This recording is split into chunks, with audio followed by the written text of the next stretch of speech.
What's going on? Tony here from LearnAutoBodyAndPaint.com. Hope all is well. Little excited today. I got my new paper machine. Unfortunately, when my pops passed away and I moved from Hawaii to Dallas here, I sold a lot of the shop stuff. I got rid of it and I didn't bring back a lot of his tools. A lot of tools I brought back, but the paper machine is something that I left back and got rid of. Of course, the more valuable tools I took with me, right? Some of his stuff, some of my stuff. But I said, hey, I need a freaking paper machine. So I went out the other day and I picked myself up a paper machine here, 60 bucks from TCP Global. There you go. What's up, Mad Max? 18-inch multi-roll masking paper machine with storage tray. So they had the version with masking paper for like 75 or 80 bucks, but I could buy paper cheap here locally, a couple of bucks a roll. So that's what I'm gonna do. So I just wanted to make a quick video. I will have all of this documented in VIP as well. We're gonna put this thing together in just a bit. What's up, Danny D, Raul, what's going on? So we got a brand new paper machine, which is pretty awesome. Pretty cool. I'm stoked to use it. I might even wrap myself up in paper. Anyway, Tony here. Just wanted to do a quick update. Got the paper machine. Hope everybody's doing well. And that's all I really wanted to do was say hey. Oh, Thursday night, we're going to be going live, 8 p.m. Central. I will be doing all the body work tomorrow. So tomorrow, midday sometime, I'm gonna start on the body work on this project here. And by the time you see it on Thursday night, it's all gonna be body worked. Bondo, first coat, done. So that is how it's gonna look on Thursday night. Meet me on YouTube Live, Thursday night, 8 p.m. Central. You're gonna see all of this covered in filler. You're gonna see this covered in filler. Every piece on every bodywork area on this truck will be done and basically ready to sand down, shape, prime, and paint. So pretty easy. So we're gonna have the filler all done by tomorrow. Then it's basically pretty much easy stuff after that. Smooth sailing. Laying some primer, sanding that smooth, checking for imperfections, making sure it's ready, and shoot it. Pretty easy, right? I paid 59 bucks for the paper machine. Not too bad. This is what it looks like completely put together. Okay, so that's that. So again, Tony here from Learn Auto Body and Paint. Somebody said the dent went back in and what's under the cover? 97 Mazda Miata.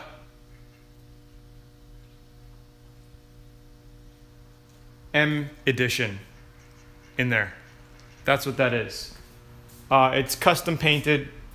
I just have to do a couple of tweaks to it, buff it out and stuff, put some undercoating underneath. Yeah, that's the green one. And it's just sitting up there, chilling like a villain. But this thing is gonna look freaking cool when it's done. I ordered some mesh grill as well. So we're gonna be cutting all these plastics out. Like I said, we're gonna have a mesh grill in the background. Mesh up in here as well. And it's gonna look cool. So hit the like button. Happy to see you guys on. And I can't wait to see you Thursday night, 8 p.m. Central. Any questions? We'll do some quick Q&A right now and then I'm gonna head out. What grit do you sand after primer? 400 grit. You always want to paint over 400 grit. Okay? And that's like the perfect, in my experience, you know, close to roughly 20 years of painting. 400 grit is the best tooth to paint over. I need your help, Tony. What's up? What's your question? And I even talked to John Kosmowski, a good friend of mine. He does the same thing. House or Found the Color. Founder of House of Color. God, that was bad. Close. My dent flushed back in after 2 layers of Bondo. Well, you need to grind it down, see if you can pull it out from the back. What you did was, basically the problem is you have to grind it out, okay? And you have to make sure your metal and your steel is tough enough so it's not gonna pop back in. So you really need to pop out the low areas and then tap around the area. So when I'm pulling this out here, I'm tapping around it to strengthen up the steel in the door. Okay, so while I'm pulling here, right, I'm tapping around here to keep it solid. If you have a piece of, see, it's pretty solid, it's not gonna stay back in. If you have a piece of steel that's buckled in, when you push it, it buckles in and it stays, you didn't do it enough. All right, you have to basically pull it a little bit more, strengthen up the steel. Sometimes you have to use that, that meat grater looking hammer, right? Heat it up and then put a dolly in back of it and then tighten the steel up. It tightens it up. Okay, the shrinking hammer. I call it a meat hammer, but steak tenderizing hammer, if you call it, or a shrinking hammer for proper terms. But that's what you got to do, tighten up the metal, because it's too loose. From the impact, it's stretched.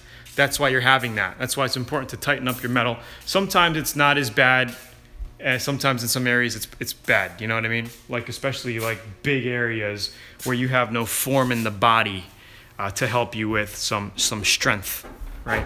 And no, we're not gonna do flames on this thing. All right, so it's Tony here. When I paint over primer, I see scratches. What am I doing wrong?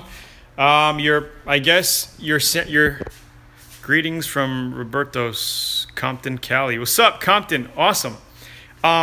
Your primer is not smooth enough, basically, right? You need to cut it down. You got too much, maybe sand scratches from your Bondo, your body work that your primer didn't fill. Okay, so you need to refill that primer and then block sand it out. Or maybe you might not have to refill it. Maybe you have enough there, you just haven't block sanded enough to get those sand scratches out. Okay, so 80 is too coarse to prime over. I like to do rough draft bodywork Bondo with 80, 150, and if you can get to a 220 to a 280 before primer, that's a pretty good grit to 2K prime over. You could even go smoother if you want. You can go 360, right? Get the Bondo down to 360 or 320 and then 2K primer over that. Okay, but 2K primer is really thick stuff. It will fill up if you're going over 280, 240 grit if you're using those papers. And just make sure before you do your base coat, your clear coat, that your primer looks flat. And I'll be showing you that on this project here.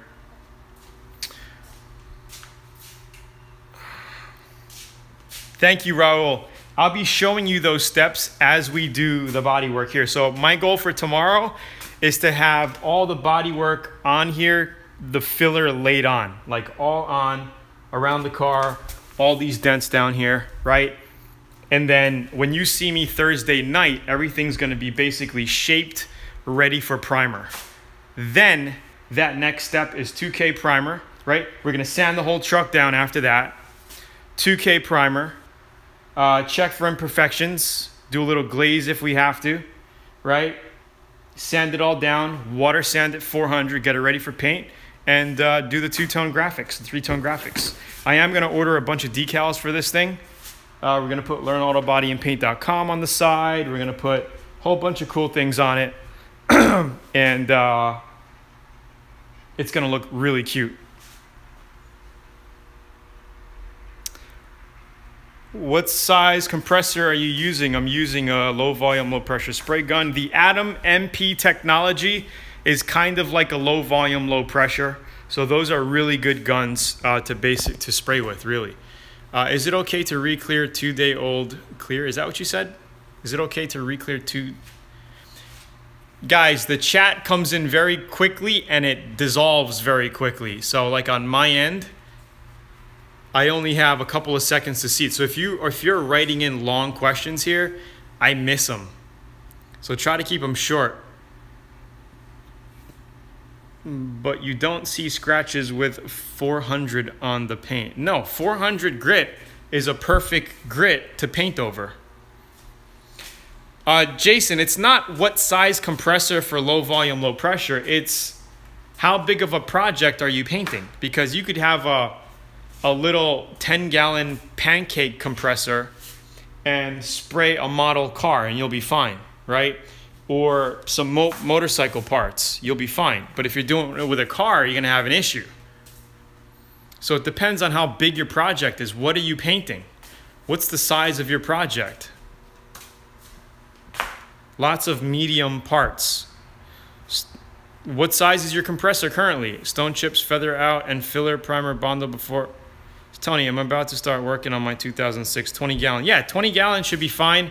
Just make sure you drain your tank every once in a while. I'm not sure how much CFM that compressor puts out, but you'll be able to tell with your gun. You could hear the air come out if there's enough pressure coming out. If you can get, you know, chunks of 26 PSI spraying out for 5 minutes at a time or 3 minutes at a time, then you should be fine. Just make sure when you're using a small compressor like that, it's going to be constantly running. You're going to get condensation in your lines in the tank, so always drain out the bottom of your air compressor. Okay, in between painting as well. Underneath is a little drain. All right, and always have a water filter on your spray gun. Okay, so here is one that I have on the bottom of my Atom here. Okay, this little plastic cup right here. Okay, here is the beautiful Atom. Love this gun. Drain my 5-gallon every night, thanks. All right, I didn't want to be on here too long. That's it. Update, you will see this project Thursday night, all bondoed up. Okay, all the body work done. Don't worry, I'll be filming everything step by step, high definition videos for you, so you get to see the entire process step by step. I will even film out step by step how I put this thing together for you VIP guys. Everything will be in it, how to set it up, where I bought it, the links to everything, and I hope you enjoy. All right, so we will get cranking. I will see you Thursday, 8 p.m. Central. And have a great day, all right? Shout out to my son, Calvin. What's up, Calvin? That's pretty much it. So thanks, guys, for tuning in. Just wanted to give you a quick update on that. Hit the like button before you leave. If you're a total newbie and you just want to check out auto body for yourself, for your projects at home or family, check out LearnAutoBodyAndPaint.com. And you can get a free 85-page auto body and paint manual that'll guide you step by step through all the process of painting a car.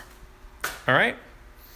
Is it okay to re-clear, clear coat old car with good paint but faded clear? No, you never want to do that. If you're just going to redo clear coat, and I talk about this in VIP, I give you examples and I show you this on video, you never want to think that if you have clear coat peeling on your car, right, that you're just going to redo the clear coat. You're going to be sanding it down anyway and prepping it. In some areas, you're going to get down to the paint and get to metal. You might as well, and the right way to do it is to basically put some new base coat and then clear it. So no, you never want to just clear it because you're going to mess it up. All right, it's Tony. I got to head out. I'll see you guys later. Have a great day. Cheers. Bye.